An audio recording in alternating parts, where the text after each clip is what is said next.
This review is made possible by Gerald Kia in Naperville. Gerald's outstanding staff is ready to find the perfect car for you. Whether it be new or used, your next car is waiting for you at Gerald Kia.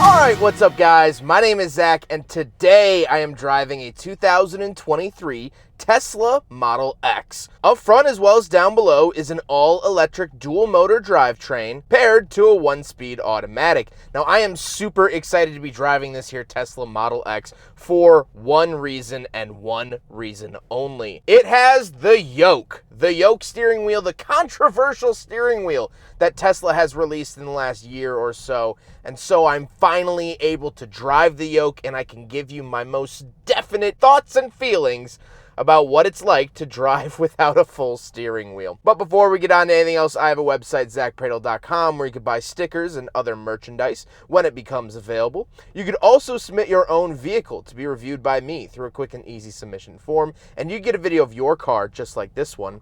And you could read my behind-the-scenes blog to see what I'm filming before it comes out on the channel. But let's get back to that all-electric drivetrain. So there's only two trim levels of the Model X currently offered. There used to be the P90D, P100D, P70D, all these different trim levels. Tesla really simplified it. It's either the Model X, which is this, or the Model X Plaid, and the only difference you're going to see is that the Plaid actually gets 3 motors as opposed to this only getting 2. I will put the EPA estimated range up on the screen here, but of course what everyone likes about the Model X is the fact that it's pretty quick. So we will put acceleration into, well, I was going to say we put it into drag strip mode, but it says conditioning for peak performance, 32 minutes remaining. I'm not kidding. It wants 32 minutes before I can put it into launch mode.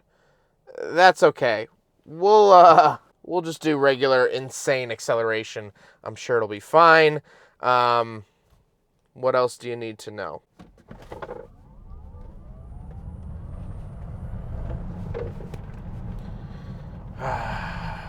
It's fast. It's fast. I don't need to drag strip launch it. I mean, this thing is quick, and of course the Plaid is even faster. So, do you need a faster vehicle? Absolutely not. My stomach actually hurts a little bit from doing that. The overall driving experience is fine. We're going to talk about the Yoke in a second, but the overall visibility is actually really good because the top of the windshield is all the way back over my head.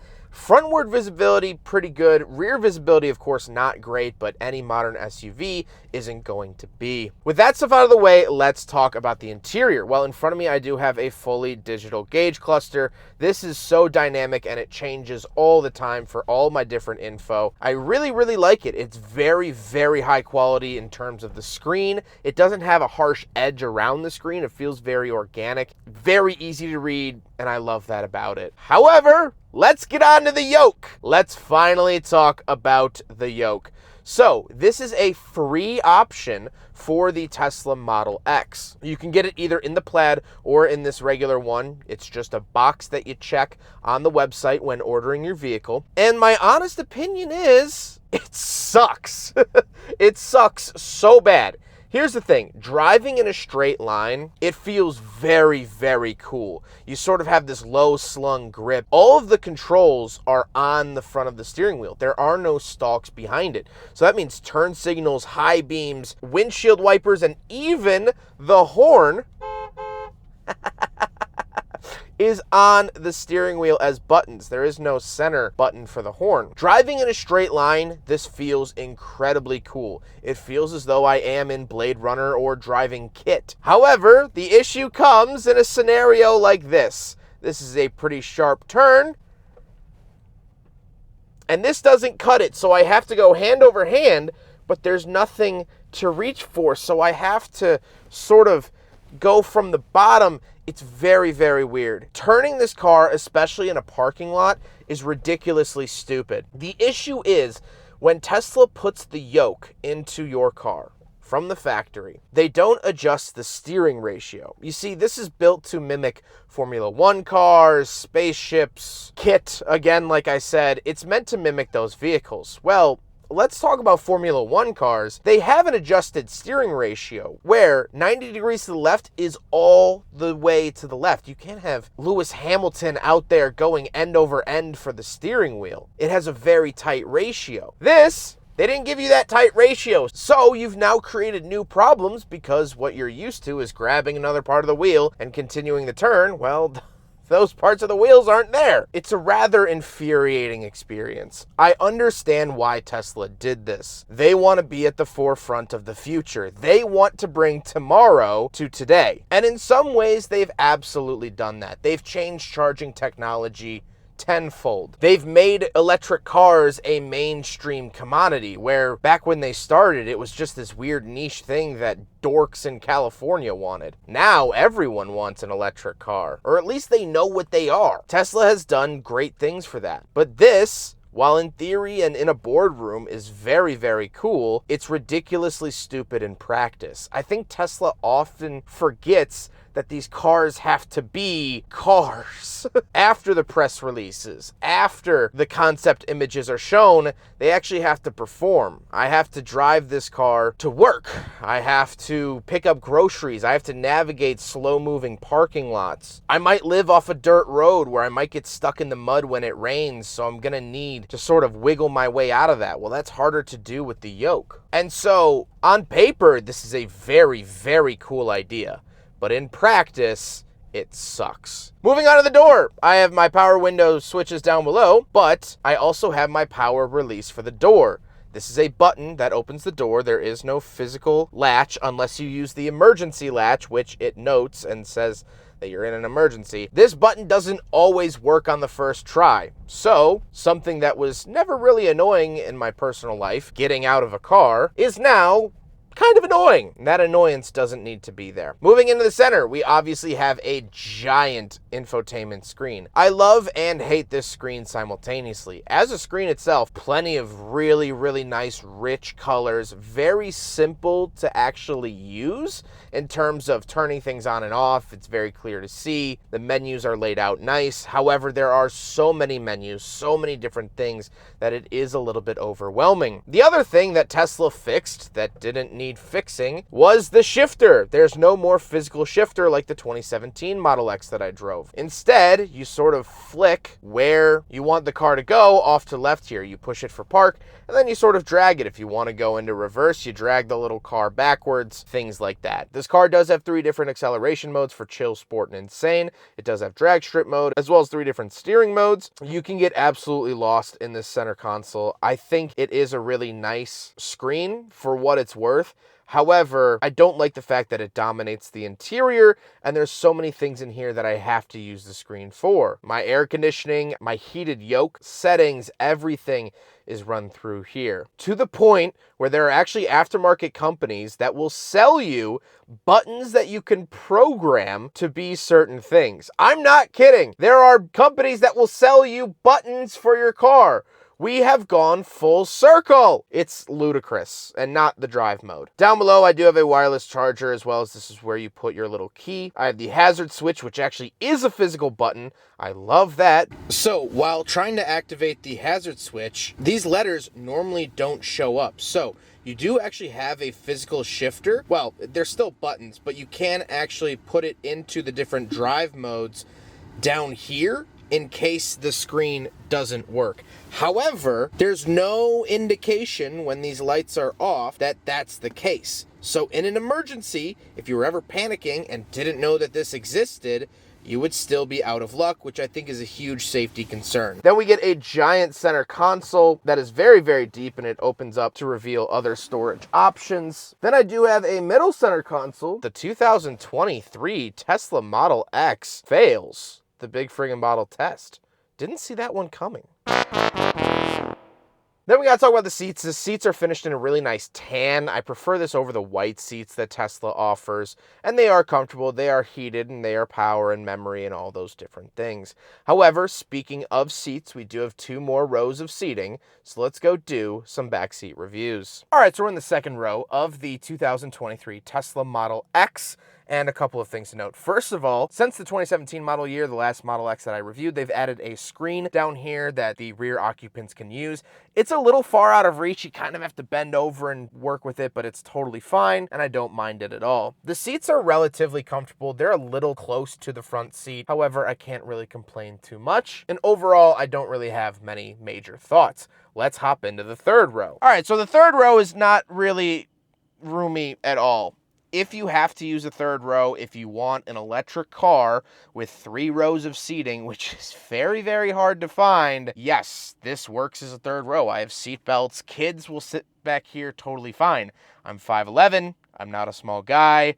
I don't fit back here very well. I would not want to ride back here as a person. Speaking of which, let's hop out. We'll take a quick look at the trunk and cargo space, and then we'll talk about the looks. All right, we're on the back of the 2023 Tesla Model X. Little button down there, and of course it is a power tailgate. Nothing really too crazy back here. You do get a little cargo net over here. Can pull this up, and you do get a bunch more storage down there. But again, nothing crazy to note. These seats can be folded down as well to give you tons more cargo space as the bag is showing off. So that is a really nice option for the third row of the Tesla Model X. I do also get a frunk as well, meaning front trunk. And of course, a lot of the charger stuff is going to be stored up here. It's a pretty decent size for groceries. You don't really need much more than this. And of course, like I mentioned, the back seats go down. So you do have a lot of storage options here in the Model X. Now we got to talk about the looks, and it's fine.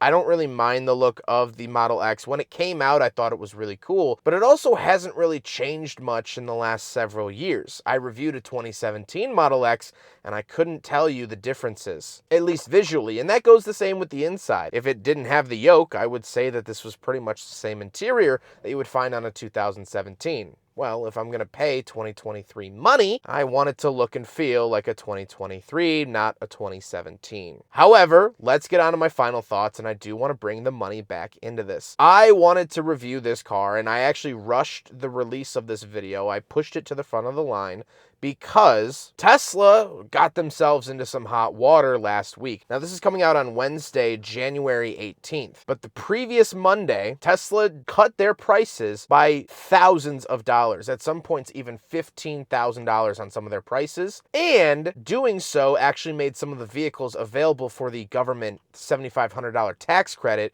So really, people got thousands and thousands of dollars removed from their MSRP. And that is a really, really cool thing that Tesla did. Hopefully, it will be able to get more Teslas into people's hands. However, they did it without warning, and so anyone that bought a car before that now just lost $15,000 in resale value and just personal money, because if they waited a single day, they could have gotten it for much, much cheaper. This pissed a lot of people off. And you know what? Rightfully so. I would be pretty pissed if I bought a brand new car for not a little amount of money. No Tesla is considered cheap. So yeah, I would be a little upset, but also I'm happy that Tesla is bringing down these prices, making the cars a little bit more affordable so they could compete better with other EVs in the space. I like that in theory, but the way they went about it was absolutely awful, and I think it alienated a lot of people. I have a creeping suspicion that I'm driving this car right now because of that actual issue. A lot of people jumped ship from Tesla. They said, "You screwed me out of $15,000.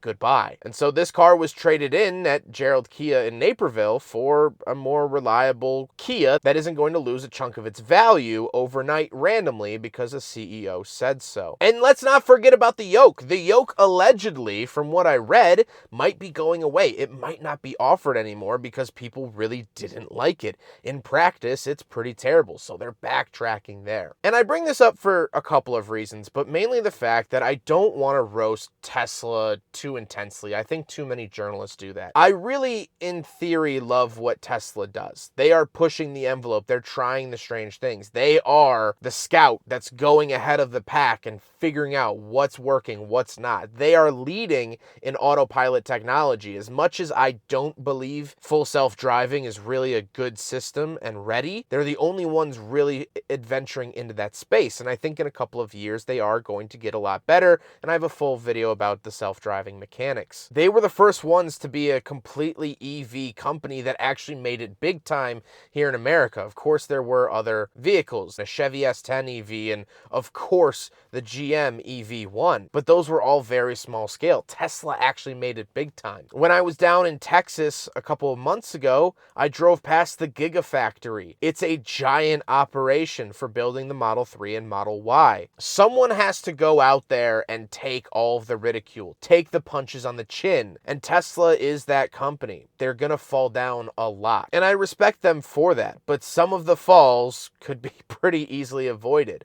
They have a very volatile CEO. Whether that's good or bad, you can decide, and I can decide depending on the day, hour, or most recent tweet. I hope you guys enjoyed the video. Huge thank you to Gerald Kia for letting me take out their 2023 Tesla Model X. This is one of their vehicles on the lot. They have tons of fantastic vehicles that they won't randomly slash the prices on and make you lose half its value. And much of those vehicles actually do have physical buttons, so if you don't subscribe to something, or if a software update comes, you're not going to lose your climate controls. Gerald Kia is absolutely awesome. I cannot thank them enough. Please go check them out with the information up on the screen or found in the description below. But I hope you guys enjoyed the video. Don't forget to rate the video, comment on the video, and subscribe if you really liked it. Take care, guys.